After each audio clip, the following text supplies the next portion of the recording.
ആവശ്യമില്ലാതെ പല മഹല്ലുകളിലും എന്തുണ്ടെന്ന് അറിയാം, ജുമാന്റെ മുമ്പുള്ള പ്രസംഗങ്ങൾ നടക്കുന്നുണ്ട്. ആവശ്യം എന്ന് പറഞ്ഞാൽ ഇപ്പൊ ഒരു ആവശ്യമില്ല. ആവശ്യം എന്ന് പറഞ്ഞാൽ ഇതിന് കാരണം പറയണത് എന്താ? കുറെ മുജാഹിദിന്റെ പള്ളിക്ക് പോകുന്ന ഒറ്റ സുന്നി മുജാഹിദിന്റെ പള്ളിക്ക് പോകില്ല. നമ്മളിവിടെ അറബിയിലെ ഖുത്ബോദിയാണ്, അങ്ങനെ പോണോ സുന്നിയല്ലേ? അപ്പൊ കുറെ ആളുകൾ നമ്മളാ ഖുത്ബൻ ആദ്യം ഖുത്ബന്റെ മുമ്പായിട്ടൊരു പ്രസംഗം ഇപ്പൊ ഞാൻ ഉദാഹരണമായിട്ട് പറയട്ടെ. നമ്മളെ പിന്നെ ഇസ്ലാമിക സെന്ററിന്റെ കീഴിലുള്ള പള്ളിയാണ് നമ്മളെ അങ്ങാടി. പിന്നെ കോഴിക്കോട് ടൗണിലൊരു പള്ളിയുണ്ട്. ഞാനും നാളെ നമ്മളെ മുസ്ലിം അടക്കമുള്ള കുറെ ആളുകൾ ഞങ്ങൾ തിരുവനന്തപുരത്തേക്ക് പോകണം. ഞാനന്ന് ഷെയ്ഖിന്റെ പള്ളിക്ക് പോയി ഇരിക്കും. ഷെയ്ഖിന്റെ പള്ളിയിൽ അവിടെ ഖുത്ബ ഓതുന്നത് നമ്മളൊരു ശിഷ്യനുമാണ്, പിന്നെ വഫാർദാരിയാണ്. മൂപ്പരോട് ഞാൻ പറഞ്ഞു, അത് ചെറിയ നിലക്ക് ഉണ്ടാക്കണം, ഒരു ഖുത്ബ ഒന്ന് ചുരുക്കി ഓതണം, എനിക്ക് ട്രെയിനിന് പോകാനുള്ളതാണെന്നാണ്. അസ്സലാമു അലൈക്കും. പ്രിയമുള്ളവരെ, ഖുത്തുബ ഓതുന്ന വിഷയം സംബന്ധിച്ചാണ്. അപ്പോൾ തറയിലെ ഖുത്തുബ അത് പാടില്ല, അത് അനാവശ്യമാണ് എന്നുള്ളതാണ് ജിഫ്രി മുത്തുക്കോയ തങ്ങൾ ഇവിടെ പറഞ്ഞുകൊണ്ടിരിക്കുന്നത്. ഇതിൽ പ്രത്യേകം നിങ്ങൾ ശ്രദ്ധിക്കണം. ഈ തറയിൽ ഖുത്തുബ ഓതിയിട്ടില്ലെങ്കിൽ മുജാഹിദിൻ്റെ പള്ളിക്ക് പോകുന്നുള്ള ഒരു പരാതി ഉണ്ട് എന്നുള്ളതാണ് പറയുന്നത്. ഓക്കെ, അത് നമുക്ക് ലാസ്റ്റ് വിശദീകരിക്കാം. ഇപ്പം ഇദ്ദേഹം പറഞ്ഞത് മൂപ്പരുടെ ശിഷ്യൻ കൂടിയായ ഒരു ദാരിമി മൂപ്പരാണ് അവിടെ ഖുത്തുബ ഓതുന്നത്. അപ്പോൾ എനിക്കിങ്ങനെ യാത്ര ഉണ്ട്, ഞാൻ യാത്രൻ്റെ അടിയിൽ കയറിയതാണ്. അപ്പോൾ ഖുത്തുബ ഒന്ന് ചെറുതാക്കണം എന്ന് പറഞ്ഞ് മൂപ്പരാരാ? അവിടെ നൂറുകണക്കിന് ആളുകൾ, ആ മഹല്ല് നിവാസികൾ, മഹല്ലിലുള്ളവരല്ലാത്തവരായിട്ടുള്ള ആളുകൾ, കോഴിക്കോട് ടൗണല്ലേ അല്ലേ, അങ്ങനെയുള്ള ആളുകൾ അവർക്ക് വേണ്ടിയിട്ട് ഖുത്തുബ നിർവഹിക്കുമ്പോൾ എവിടുന്നോ വന്ന ഒരാൾ തലയിൽ കെട്ടുണ്ട്, താടി ഉണ്ടാകുന്നു, വെളുത്തുക്കണു എന്നുള്ളതല്ലാതെ എന്ത് ക്വാളിറ്റിയാണുള്ളത്? സമസ്ത പ്രസിഡന്റ് എന്ന് പറഞ്ഞാൽ അതിനുള്ള യോഗ്യതയും കൂടി വേണ്ടേ?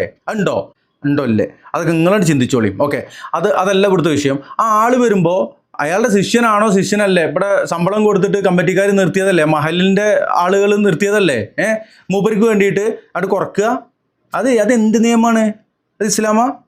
അത് നിങ്ങൾ നോക്കുക. അതിന് വേണ്ടിയിട്ടാണ് നിർത്തിയത്. മലയാളം കുത്തുബിയും അറബി കുത്തുബിയും അതിൻ്റെ വ്യത്യാസമൊക്കെ നമുക്ക് സംസാരിക്കാം. പറയും തങ്ങളെ. അല്ല, ഖുത്തുബ ചുരുക്കി ഓതുകയെന്ന് പറഞ്ഞാൽ ഖുത്തുബ ചുരുക്കാനല്ലേ വേണ്ടത്? ഖുത്തുബനെ ചുരുക്കണം തന്നെയല്ലേ? അപ്പൊ ഖുതുബ ചുരുക്കി ഓതി, അതായത് അതിന് പിന്നെ ആവശ്യമില്ലാത്ത കുറെ സംഗതികളൊക്കെ ഉണ്ടാവും. ചിലപ്പോൾ തത്വീലാവുന്ന നിലക്കുള്ള ചില അതൊന്നൊക്കെ ഒഴിവാക്കിയിട്ട് ചെറിയ നിലക്ക് ഓതുക. ഈ ഖുതുബ ചെറുതാക്കി തന്നെയല്ലേ വേണ്ടേ? അതിന്റെ മറ്റുള്ള കാര്യങ്ങളൊക്കെ അങ്ങനെ ചുരുട്ടി മടക്കിയിട്ട് ഒരൊറ്റ കറണ്ട് എറിയാന്നുള്ളതല്ലോ നിങ്ങളെ ഖുതുബ എന്നുള്ളതൊരു പാട്ട് ബുക്കല്ലേ അല്ലേ? മസ്ജിദുൽ ഇമാമില്, അതായത് ഈജിപ്തിലുള്ള ഒരു മസ്ജിദുൽ ഇമാം, ആ മസ്ജിദിൽ ഖതീബായിരുന്ന നബാത്തുൽ മിസ്രിയ എന്ന് പറയുന്ന ഒരാൾ, അയാൾ ഒരു കൊല്ലക്കാലം ഓതിയ പറഞ്ഞ ഖുതുബ, അന്നത്തെ കാലത്ത് അയാൾ പറഞ്ഞ ഖുതുബ, ആ ഖുതുബകൾ എന്താണോ അതെല്ലാം അയാളുടെ അനുജൻ കൂടിയായ ഒരു പണ്ഡിതനായിരുന്നു. മൂപ്പര് അന്ന് പറയുന്ന ഖുതുബ നടക്കുന്ന സമയത്ത് തന്നെ മൂപ്പര് എഴുതിയിരിക്കുമായിരുന്നു. ആ എഴുതി സൂക്ഷിച്ച ആ ഖുതുബ സമാഹാരം, ഒരു വർഷത്തെ ഖുതുബ, അത് പിന്നീട് ഈജിപ്തിൽ നിന്ന് തുർക്കിയിലെത്തുകയും തുർക്കിയിൽ നിന്ന് അത് പകർപ്പെടുത്തുകൊണ്ടത് ഈ ഖുറാഫികളുടെ അടിയിലേക്ക് അങ്ങനെ കൊടുത്തുവിടുകയും ചെയ്തു. ഇനി ഇതാണ് ആ മസ്ജിദുൽ ഇമാമിൽ നബാത്തുൽ മിസ്രിയ മൂപ്പര് ഒരു കൊല്ലക്കാലം ഓതിയത്. നിങ്ങളിങ്ങനെ തിരിച്ചു മറിച്ചു. അങ്ങനെ ഓരോ മാസം, ഇപ്പോൾ റംസാൻ വന്നു കഴിഞ്ഞാൽ റംസാനിൽ 4 വെള്ളിയാഴ്ച ഉണ്ടാവും. 4 വെള്ളിയാഴ്ച, ചിലപ്പോൾ ദുർലഭം 5 വരാറുണ്ട്. ഈ 4 വെള്ളിയാഴ്ച, ആദ്യത്തെ വെള്ളിയാഴ്ച, രണ്ടാമത്തെ വെള്ളിയാഴ്ച, മൂന്നാമത്തെ വെള്ളിയാഴ്ച, ഇനി 5ാമത്തെ വരികയാണെന്നുണ്ടെങ്കിൽ അടുത്ത വെള്ളിയാഴ്ചത്തെ ഇങ്ങോട്ട് കയറ്റിക്കോളി. ഇതൊക്കെ തന്നെ പരിപാടി. അപ്പോൾ അന്ന് പറഞ്ഞത് എന്താണോ അതന്നെ ഇന്ന് അച്ചടിച്ചിട്ട് അത് ഇങ്ങനെ പാടിക്കൊണ്ടിരിക്കണം. അതിനിപ്പോൾ എന്തിനാ പ്രത്യേകമായിട്ടൊന്ന് ചുരുക്കണത്? പറയും. അങ്ങനെ ഞാൻ അവിടെ ജുമാന്റെ മുമ്പ് പ്രസംഗം ചെയ്യാ പള്ളിയിൽ. അത് ബഹുമാനപ്പെട്ട എ.വി. അബ്ദുറഹ്മാൻ മുസ്ലിയാരുടെ നേതൃത്വത്തിൽ നന്ദി ദാറുസ്സലാം അറബി കോളേജ് നടത്തുന്ന പള്ളിയായതുകൊണ്ട് അവിടെ അതിന്റെ മുമ്പ് ഒരു പ്രസംഗമൊന്നുമില്ല. അപ്പോൾ നന്ദി ദാറുസ്സലാം നേരിട്ട് നടത്തണതുകൊണ്ട് അവിടെ കുത്തുബയൊന്നുമില്ല. അല്ലാത്ത നമ്മളെ നാട്ടിൻപുറത്ത് കൂടിയുള്ള പള്ളികൾ അത് സമസ്ത നേരിട്ട് നടത്തണതുകൊണ്ട് അവിടെ എന്തുവാകാം, പോയിച്ച പോലെ ആകാന്നുള്ളതാണ്. അവിടെ ഇനിയിപ്പോൾ കുത്തുബ നടത്തി എന്ന് കരുതാം. നമ്മൾ ഈ തറയിലെ കുത്തുബ എന്ന് പറഞ്ഞുകൊണ്ട് നടക്കുന്ന ഒരു പ്രസംഗം ഇവിടെ കാണിക്കുന്നുണ്ട്. പി അബൂബക്കർ കാസിമി, മണക്കാട് വലിയ ജുമാ മസ്ജിദിലെ ചീഫ് ഇമാമാണ്. അദ്ദേഹത്തിൻ്റെ തറയിലെ കുത്തുബ എങ്ങനെ വേണം എന്നുള്ളത് ശരിക്കും തറയിലല്ല, മൂപ്പരത് തൊട്ട് അടുത്ത് തന്നെ മിമ്പറുണ്ട്, അവിടെ കയറി പറയേണ്ട കാര്യമായിരുന്നു. ഒരു ഹംദും സലാത്തും തഖ്വ വസിയത്തും ദുആയും സലാത്തും മറ്റുള്ള ആയത്തും ഒക്കെ ഉൾപ്പെടുത്തിക്കൊണ്ട് അതുകൂടി പറഞ്ഞാൽ കുത്തുബ കെങ്കേമമാകുമായിരുന്നു. പക്ഷേ ഇവർ പഴപ്പിച്ച് കളഞ്ഞല്ലേ. പരിഭാഷയിൽ കുത്തുബ കേൾക്കുക എന്നുള്ളത് ഹറാമാണ്, അത് ചിലപ്പോൾ ദീനുൽ ഇസ്ലാം എന്ന് പുറത്താവുന്നൊക്കെ അല്ല ഇവർ പറഞ്ഞു കൊടുക്കുന്നത്. ഓക്കെ, ഇവിടെ പറഞ്ഞത് നന്ദി ദാറുസ്സലാം നേരിട്ട് നടത്തുന്നതുകൊണ്ട് ഈ ദാരിമി വിരുദ്ധം കൊടുക്കണ ഹൈത്തമി വിരുദ്ധമൊക്കെ അവിടെ നിന്നാണ് തോന്നുന്നുണ്ട്. അങ്ങനെയുള്ള ഒരു സ്ഥാപനം നടത്തുന്നത് കൊണ്ട് അവിടെ ഇല്ല, അല്ലാത്ത സമസ്ത നേരിട്ട് ഈ നന്ദിദാറുസലാമും സമസ്തയുടെ ഒരു പോഷക സംഘടന സ്ഥാപനമാണ്, സമസ്തയുടെ തന്നെ സ്ഥാപനമാണ്. സമസ്ത നടത്തുന്ന പള്ളികളിലൊക്കെ ബദ്രീങ്ങളെ നേർച്ച 27 രാവിന് ഉണ്ടംപൊരി അല്ല, നെയ്യപ്പം, കലത്തപ്പം, അതുപോലെ ഉണ്ണിയപ്പം, അതുപോലെ തന്നെ ഈ ബദ്രീങ്ങളെ നേർച്ചയ്ക്ക് ഇറച്ചി പിടക്കും, പത്തിരിങ്ങൾ കൊണ്ടുവരാം. ഇപ്പോൾ അങ്ങനെയല്ല, ഇപ്പോൾ ചെമ്പ് കണക്കിന് ഇറച്ചി വെക്കും, ചെമ്പ് കണക്കിന് ചോറും വെക്കും. ഇതിന് വേണ്ടിയിട്ട് ഓരോരുത്തർ ഇത്ര കിലോ ഇറച്ചിക്ക് ഇങ്ങനെ കൊടുക്കുക. അതേപോലെ എന്തൊക്കെ ബിദഅത്തുണ്ടോ ഓരോ വെള്ളിയാഴ്ചയും തറയിലിരുന്ന് പറയുന്നത്, ഒന്നുകിലോ നാട്ടു കാര്യങ്ങളെ പള്ളിയുടെ കാര്യങ്ങളൊക്കെ പറയുന്നുണ്ടാവുമായിരിക്കാം, അതിന് പുറമെ പറയുന്നത് ബിദഅത്തായ കാര്യങ്ങൾ പ്രോത്സാഹിപ്പിക്കാൻ വേണ്ടിയിട്ടാണ്. ജമാഅത്തെ ഇസ്ലാമിനോട്, മുജാഹിദിനോട്, തബ്ലീഗിനോടൊക്കെ എങ്ങനെ വിട്ടു നിൽക്കണം എന്നൊക്കെയാണ് അവിടെ പറയാറുള്ളത്. വലിയ കാര്യമില്ല. എന്തായാലും അവിടുന്ന് നല്ലതൊന്നും പറയില്ല എന്നുള്ളത് കാര്യം ഉറപ്പല്ലേ. ഇൻഷാ അല്ലാഹ് തറയിലെ കുത്തുബ എങ്ങനെയായിരിക്കണം എന്നുള്ള, തറയിലെ കുത്തുബ പ്രോത്സാഹിപ്പിക്കുകയല്ല കേട്ടോ ചെയ്യുന്നത്. ഇത് എന്തുകൊണ്ടാണ് തറയിൽ കുത്തുബനെ ഇവരിങ്ങനെ എതിർക്കുന്നത്, വിഷമം എന്താണെന്നുള്ളത് കാണിക്കുന്നൊരു വീഡിയോ കാണിക്കാണ്ട് കുറച്ചും കൂടി അദ്ദേഹം പറയട്ടെ. ഞാൻ അവിടുന്ന് ജുമാ നിസ്കരിച്ചു. ഞാൻ പിന്നെ റെയിൽവേ സ്റ്റേഷനിലെത്തിയിട്ടു, ഇവരെത്തിയിട്ടില്ല. അപ്പൊ ഇവരോട് ഞാൻ എവിടെ നിങ്ങൾ കൂടിയെന്ന് ചോദിച്ചു. ഇവര് വന്നപ്പോൾ ഞങ്ങൾ ഇവിടെ ഈ പള്ളിയൊക്കെ കൂടിയിട്ടില്ല, നമ്മളെ പള്ളി കൂടിയിട്ടില്ല, നമ്മളെ ഇസ്ലാമിക് സെന്ററിന്റെ കീഴിലുള്ള പള്ളി കൂടിയിട്ടില്ല, ഞങ്ങളവിടെ പുഴക്കത്തെ പള്ളി കൂടിയിട്ടാണ് വരുന്നത്. അതെന്ത് ഇവിടെ കൂടാഞ്ഞെന്ന് വെച്ച്, ഇവിടെ കൂടിയാൽ ഈ വണ്ടിക്ക് പോകാൻ കഴിയൂല. പുഴക്കത്തെ പള്ളിക്ക് കൂടിയാൽ അവിടെ ജുമാന്റെ മുമ്പ് പ്രസംഗം ചെയ്യാത്തതുകൊണ്ടിട്ട് നമ്മൾക്ക് എന്താ ഈ വണ്ടിക്ക് വരാൻ കഴിഞ്ഞു. അപ്പൊ വണ്ടി ഇങ്ങനെ ഇളകുന്ന സമയത്താണ് ഇവര് ഓടിയെത്തുന്നത്. തിരുവനന്തപുരത്തേക്ക് എന്റെ കൂടെ വരുന്നവരാണ് അവര്. അപ്പൊ നമ്മൾ ആവശ്യമില്ലാതെ പള്ളിയിൽ നമ്മൾ ഒരു ഖത്തീബ് കയറി വന്ന് ഒരു ചാർജ് എടുത്തു കഴിഞ്ഞാല് അവിടെ ജുമാന്റെ എന്തൊക്കെ പറയണമെന്നുള്ളത് അയാൾക്ക് തന്നെ ഒരു നിശ്ചയമല്ല. എന്തൊക്കെ ഇങ്ങനെ പറയാണ്. അവിടെ കുത്തുബല്ലാത്തത് കൊണ്ടാണ് ഇത്, തറയിൽ കുത്തുബല്ല പ്രസംഗം, അതില്ലാത്തതുകൊണ്ടാണ് ഞങ്ങൾ അങ്ങോട്ട് പോയത്. എന്നിട്ട് ഇയാൾ എത്തുന്നതിൻ്റെ മുമ്പ് ഓലെത്തിക്കാണ്. ഇവിടെ അപ്പോൾ ഇയാൾ അത് ഒഴിവാക്കി വെച്ചിരിക്കുകയാണ്. ഇതൊക്കെയാണ് പറയണത്. ചുരുക്കത്തിൽ പറഞ്ഞാൽ ഇത്രയേ ഉള്ളൂ. തറയിൽ നിന്നുകൊണ്ട് നിങ്ങൾ മലയാളത്തിൽ ഈ ഉമ്മത്തിന് മനസ്സിലാവണമെന്ന് പറഞ്ഞു കൊടുക്കരുത്. പറഞ്ഞു കൊടുത്താൽ പേച്ച് പോകും എന്നുള്ള പേടി കൊണ്ടാണ് ഇങ്ങനെ പറഞ്ഞുകൊണ്ടിരിക്കുന്നത്. ഇതിങ്ങനെ പറയുമ്പോൾ നിങ്ങൾക്ക് മനസ്സിലാവില്ല എന്ന് തോന്നുന്നു. ഒരു വീഡിയോ ഉണ്ട്, ഞാൻ നേരത്തെ പറഞ്ഞ മണ്ണാർക്കാടല്ല കേട്ടോ, മണക്കാടാണ് തോന്നുന്നുണ്ട്, വലിയ പള്ളിയിലെ ചീഫ് ഇമാമായ EP അബൂബക്കർ ഖാസിമി. അദ്ദേഹം വ്യക്തമായിക്കൊണ്ട് പല കാര്യങ്ങളും തുറന്നു പറയുന്ന ആളാണ്. ചില കാര്യങ്ങൾ കുറച്ച് വിശദീകരിച്ചും പറയാറുണ്ട്. എൻ്റെ ആദ്യ ചാനലിൽ അദ്ദേഹത്തിൻ്റെ അതേപോലുള്ളൊരു വിശദീകരണം റിയാക്ട് ചെയ്തുകൊണ്ട് ഞാൻ വീഡിയോ ചെയ്തിട്ടുണ്ട്. നമുക്ക് അങ്ങനെയൊന്നുമില്ല, ആരെന്നൊന്നുമില്ല. ഒരാൾ പറയുന്നത് അത് ഞാൻ മനസ്സിലാക്കിയതിന് വിരുദ്ധമാണ്, ഇസ്ലാമിക വിരുദ്ധമാണ് എന്ന് തോന്നിക്കഴിഞ്ഞാൽ ആരാണെങ്കിലും നമ്മളെത്തിയിരുന്നു. നമുക്ക് ഇന്നാളെന്നൊന്നുമില്ല. നമുക്ക് ആരാണെങ്കിലും എന്താ, റസൂലുള്ളാഹി സ്വല്ലല്ലാഹു അലൈഹി വസല്ലമ അള്ളാഹു പരിശുദ്ധ ഖുർആനിലൂടെ പറഞ്ഞതും റസൂലുള്ളാഹി സ്വല്ലല്ലാഹു അലൈഹി വസല്ലമ സ്വഹീഹായ നിലയ്ക്ക് നിങ്ങളെ ആവശ്യത്തിന് വേണ്ടിയിട്ട് കെട്ടിണ്ടാക്കിയതോ വളച്ച് തിരിച്ച് മൂക്ക് പിടിച്ചുണ്ടാക്കിയതോ അല്ലാത്ത സ്വഹീഹായ ഹദീസുകളും ഒരിക്കലും അത് എൻ്റെ ബുദ്ധിക്ക് യോജിക്കുന്നില്ല, മനസ്സിലാവുന്നില്ല എന്ന് പറഞ്ഞിട്ട് ഞാൻ തള്ളാറില്ല. എന്നാൽ ഇവിടുത്തെ ഏതെങ്കിലും ആപ്പോ ഊപ്പയൊക്കെ പറഞ്ഞു എന്ന് പറഞ്ഞാൽ ഞാനത് എടുത്തോളുന്നില്ല. അവർ പറയുന്നത് എന്തടിസ്ഥാനമാക്കി എന്നുള്ളതാണ് ഇൻഷാ അല്ലാഹ്.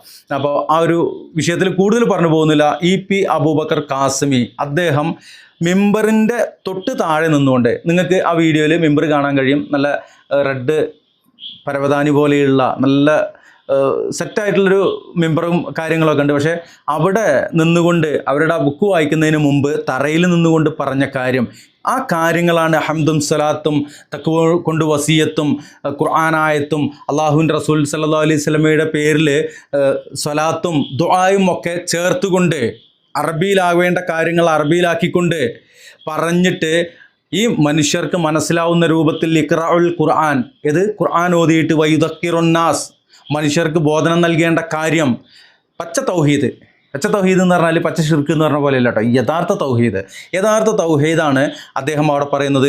അദ്ദേഹം പരിശുദ്ധ ഖുർആൻ ആയത്ത് ഓതിക്കൊണ്ട് തന്നെയാണ് ആളുകൾക്ക് ഉത്ബോധനം നൽകുന്നത്. നമ്മൾ നിസ്കാരത്തിൽ പ്രാരംഭ പ്രാർത്ഥന വജ്ജഹത്തു പരിശുദ്ധ ഖുർആനിലെ ആയത്താണത് ഇല്ലേ, ആയത്തിൽ വജ്ജഹത്തു നമ്മൾ കാണാറുണ്ട്. ആ വജ്ജഹത്തു അതിലെ ഹനീഫൻ മുസ്ലിമൻ എന്താണ് എന്നൊക്കെ വിശദീകരിച്ചുകൊണ്ട് നടത്തുന്ന ഒരു പ്രസംഗമാണ്. അത് കേട്ടു വെക്കുക. ഇത് പറയുവാനുള്ളത് ഈ EP അബൂബക്കർ ഖാസിമിയെ പോലെയുള്ള പണ്ഡിതന്മാരൊക്കെ അവർക്ക് അവരുടെ നിലനിൽപ്പിൻ്റെ ഭാഗമായിട്ട് അവർക്കൊരു പള്ളി വേണമല്ലോ അല്ലേ. അപ്പോൾ അവർ ഇപ്പോഴും ഈ പറയേണ്ടത് ഇതാണ് അവരുടെ ധർമ്മം എന്ന് മനസ്സിലാക്കിക്കൊണ്ട് അവർ തറയിൽ നിന്നുകൊണ്ട് ആളുകൾക്ക് ഉത്ബോധനം നൽകുന്നുണ്ട്. പിന്നെ ഈ ആളുകളെ കണ്ണ് പൊടിയിടാൻ വേണ്ടിയിട്ട് എന്ത് ചെയ്യുന്നുണ്ട്, മേലെ കയറിയിട്ട് ഖുതുബയും നടത്തുന്നുണ്ട് ഇൻഷാ അല്ലാഹ്. അപ്പോൾ പ്രിയമുള്ളവരെ, ചുരുക്കി പറഞ്ഞാൽ മുത്തുക്കോയ തങ്ങൾ ഇനി എന്തൊക്കെ പറയുന്നുണ്ട്, അതെന്താണെന്നുള്ള മൂപ്പർക്ക് തന്നെ അറിയില്ല തോന്നുന്നു. അപ്പോൾ അതുകൊണ്ടാണ് കൂടുതൽ കാണിക്കുന്നില്ല. എന്തുകൊണ്ടാണ് ഈ തറയിൽ നിന്നുകൊണ്ട് പ്രസംഗിക്കുന്നത് ഇവർ എത്ര എതിർക്കുന്നത് എന്നുള്ള. ഞാൻ തറയിൽ പ്രസംഗിക്കണം എന്ന് പറയുന്ന ആളല്ല, തറയിലല്ല നിങ്ങൾ പ്രസംഗിക്കണ്ടേ. നിങ്ങൾ ഈ പ്രസംഗിക്കുന്നത് മിമ്പർമ കയറി പ്രസംഗിക്കണം. അങ്ങനെ മിമ്പറിൽ കയറി കഴിഞ്ഞാൽ അതിന് കുറച്ച് ഷർത്തുകളായ കാര്യങ്ങൾ അത് അറബിയിൽ തന്നെ വേണം. ഹംദ്, സ്വലാത്ത്, തഖ്വ കൊണ്ട് വസിയത്ത് ചെയ്യൽ, ഖുർആനായത്ത്, ദുആ, ഈ 5 കാര്യങ്ങൾ അറബിയിലാക്കിക്കൊണ്ട് ഈ നമ്മൾ കാണാൻ പോകുന്ന പി അബൂബക്കർ കാസിമി പറഞ്ഞ കാര്യങ്ങൾ മലയാളത്തിലും പറയാൻ മനുഷ്യന്മാർ എന്നോ നന്നായിരുന്നില്ലേ. പക്ഷേ അങ്ങനെ നന്നായി കഴിഞ്ഞാൽ ഈ തലേക്കെട്ടന്മാരുടെ തലേക്കെട്ട് ഊരിയിട്ട് കളക്കാൻ പോകേണ്ടി വരും. തേപ്പ് പണിക്ക് ബംഗാളികളൊക്കെ നിങ്ങളൊക്കെ അവിടെ നിന്നോളിയും, ഞങ്ങൾക്ക് പണിയില്ല, ഞങ്ങൾ ബംഗാളികളെ പകരം ഞങ്ങൾ തേപ്പ് പണിക്ക് പോവുകയാണ്, സെൻട്രിങ് പണിക്ക് ഇറങ്ങുകയാണ് എന്ന് പറയേണ്ടി വരും. അതുകൊണ്ടാണ് ഇവർ ഇങ്ങനെ വിരലെടുത്തിട്ട് നടക്കണമെന്നുള്ളതാണ് പി അബൂബക്കർ കാസിമിയുടെ ആ ഒരു പ്രസംഗം. നമുക്കൊന്ന് കാണാം.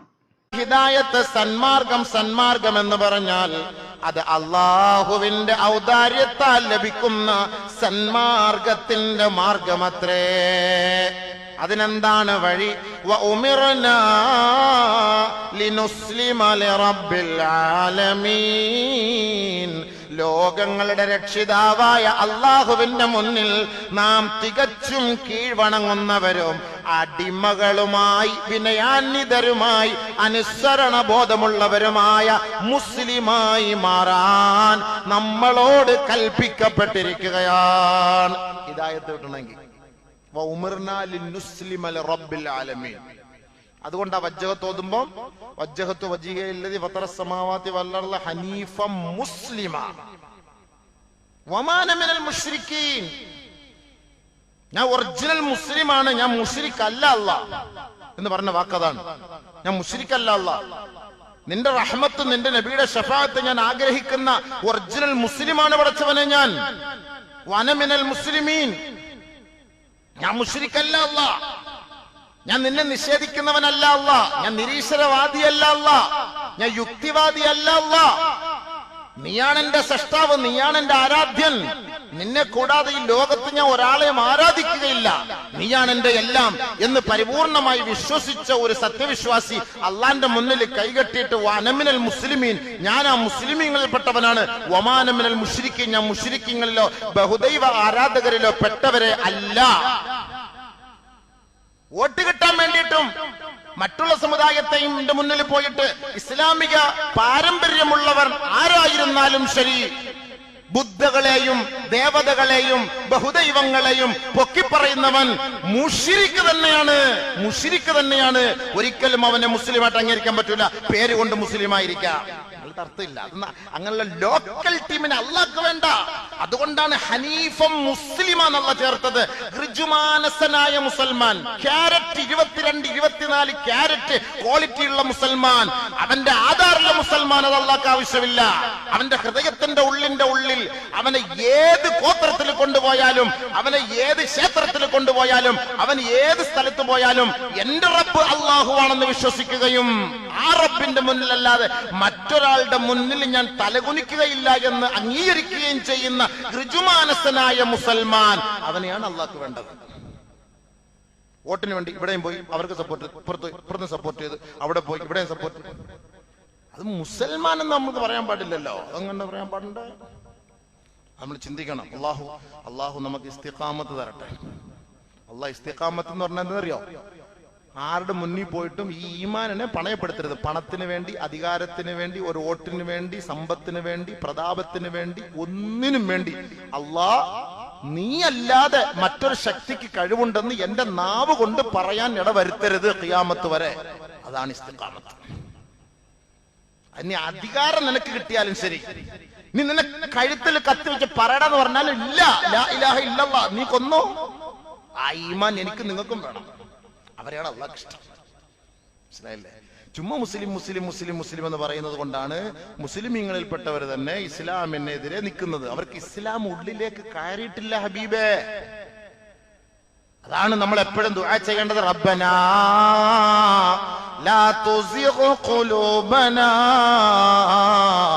بعد إذ هديتنا وهب لنا من لدنك رحمة إنك أنت الوهاب. അല്ലാഹുവേ, നീ ഞങ്ങൾക്ക് ഹിദായത്ത് നൽകിയതിനു ശേഷം ആ ഹിദായത്തിന്റെ മാധുര്യം ഞങ്ങളുടെ കൽബിൽ നിന്ന് എടുത്തു കളയരുതേ അല്ലാഹ്. എപ്പോഴും ദുആ ചെയ്തുകൊണ്ടിരിക്കണം. എപ്പോഴും നമ്മൾ ദുആ ചെയ്തുകൊണ്ടിരിക്കണം. എപ്പോഴും നമ്മൾ ദുആ ചെയ്തുകൊണ്ടിരിക്കണം. അതാണ് നമുക്ക് വേണ്ടത്. ഈമാനുള്ള ഒരു വ്യക്തിയെ അപേക്ഷിച്ചിടത്തോളം നമുക്ക് അള്ളാഹു അല്ലാതെ നമ്മുടെ മുന്നിൽ ആരാധ്യം മറ്റാരുമില്ല. ചിലപ്പോൾ നിങ്ങൾക്ക് നിങ്ങളുടെ ദൈവം വലുതായിരിക്കും, അത് നിങ്ങളുടെ വിശ്വാസം. നമ്മളതിനെ കുറ്റം പറയാൻ പോണ്ട, പരിഹസിക്കാനും പോണ്ട, അതിനെ സപ്പോർട്ട് ചെയ്യാനും പോണ്ട. നിങ്ങളുടെ ഇഷ്ടാനുസരിച്ച് ആയിക്കോളെ, അതായിക്കോളെ. പക്ഷെ എന്റെ വിശ്വാസം അള്ളാഹു അല്ലാതെ ലോകത്ത് ആരാധ്യനാരുമില്ല. ആ വിശ്വാസമാണ്. ഈ വിശ്വാസമുണ്ടെങ്കിൽ അള്ളാന്റെ റഹ്മത്ത് കിട്ടുകയുള്ളൂ. അവർക്കാണ് അള്ളാഹുവിന്റെ കാരുണ്യം. ആ റഹ്മത്ത് കിട്ടിയവർക്ക് മാത്രമേ നബി തങ്ങളുടെ ശഫാഅത്ത് കിട്ടുകയുള്ളൂ. ആ ശഫാഅത്തും ആ റഹ്മത്തും കിട്ടണമെങ്കിൽ 5 കടമ്പ മുസൽമാൻ അവൻ കടന്നേ മതിയാവും.